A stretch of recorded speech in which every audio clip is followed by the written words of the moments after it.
Hey everyone, welcome to our channel, and today I will be reading A Todoroki Reader by Extroverted Ray on Tumblr. So let's get into it. Neon blue and purple lights illuminated your face as you turned down the street corner. Your breath was sharp and fast, while your pace was a slight jog. A crosswalk halted you to stop, your shoes sloshing on the pedals, collected on the street edges. You heard the harsh tapping of someone texting on their phone. A boy with dual-colored hair stood next to you. His hair was split, one side a pure snow white, and the other a deep crimson. He had two colored eyes as well, gray and blue. He seemed empty, distant almost, but the you most him was a bird-like scar on his face. The boy paid no mind to you. He typed away on his phone. Just focus on it. 5 seconds. You are snapped back towards the crosswalk. Any moment now. You might be allowed to cross the streets. The boy next to you pocketed his phone and shoved his hands into the pockets of his coat. And eventually, the car slowed to a stop to let you and everyone else cross the street. Headlights bounced their glow off of you and the other people around you. They would have blinded you if not for your focus being on the ground. Keep your head down. Act natural. Why was it that you were trying to blend in, you ask? You were running away. The decision had been long since planned for before this night. Your home life wasn't always the best, so you always had the idea to do this. You weren't sure you would have ever acted on it, but tonight changed your thoughts completely. Hey. You froze when you heard the deep cut of someone's voice across the street. You turned to see the source. It was a hooded male whose features you couldn't make out as well. You held your breath and prayed he wasn't someone who recognized you. And the boy who was walking next to you paused and turned as well. His eyes caught the male's form, and a small smile came to his face. The hooded man walked closer to you too, while the boy took a few steps towards him. False alarm.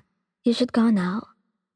As he turned to leave, bumped into a woman, stumbling back a bit, and looking up to apologize to her. Sorry, I didn't see you there, ma'am.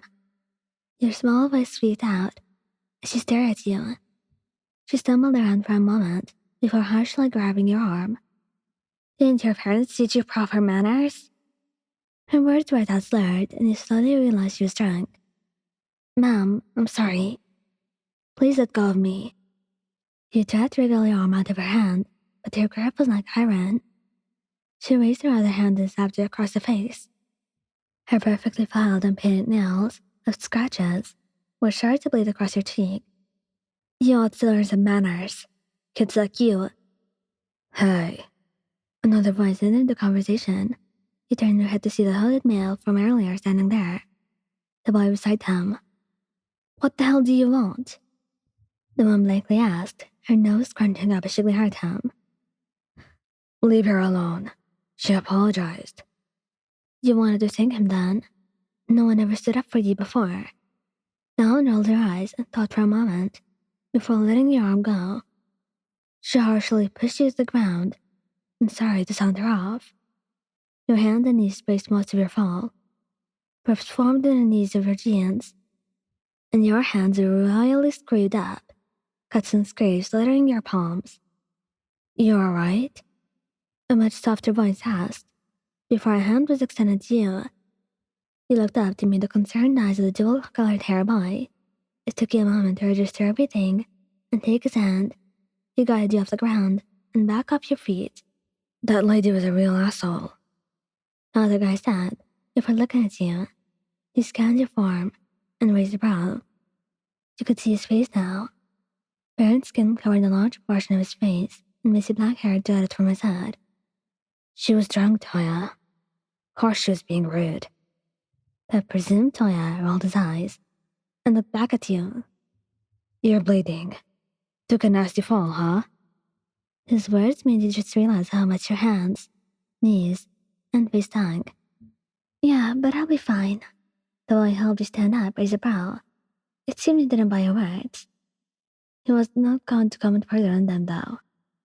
Not for now. I'm Todoroki Shoto. And you're... He did not expect an introduction so soon, but was welcome nevertheless. My name is Alan Lyan. Sorry for the trouble. I'll move on then. As you turned on your heels to leave, a hand grabbed your shoulder. The sudden feeling of it there made you turn, and Todoroki retracted his hand quickly. Sorry, you don't have anything on you. If you don't treat this soon, you might end up getting an infection. He rubbed the back of his neck and noticed how his shoulders tensed up. A small, nervous smile on his face. It was adorable to see how concerned he was for a stranger. I'm fine, I promise. I just have to be getting home. You're not heading home, huh? The sudden jump in of Toya made you jump a little. Your head snapping to look at him with a confused look. How would you... Trust me.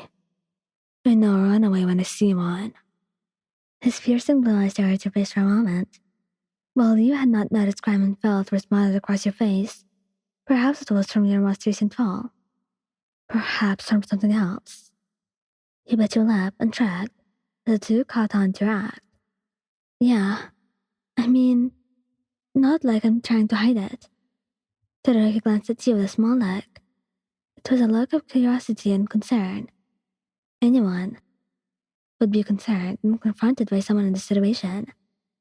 But he was drawn to you. He wanted to know a bit more about you. Do you need a place to stay? The question was so abrupt and sudden. You just met these two, and one already offered for you to stay. Shoto. There's no way she's going to say yes. She's a random girl we just met on the street. And you had to think rationally for a moment. It was not like they were asking you with any malicious intent. At least, none you could detect. The question seemed innocent enough for you to believe in the two boys. I mean, I don't really have a place to stay. I wouldn't mind taking your offer. And though I stared at you like I had ground two heads for a moment, Todoroki let a small smile come to his face as you accepted the offer. He was so glad and relieved that you would have a safe roof over your head tonight. All right, let's go. It's getting late, Todoroki said as he offered you a small smile.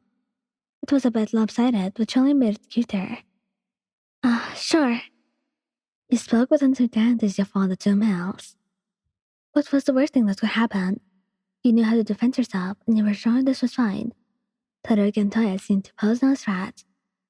And this seemed to be the start of the craziest year you had ever loved. Thank you guys for listening. Don't forget to like, subscribe, and comment.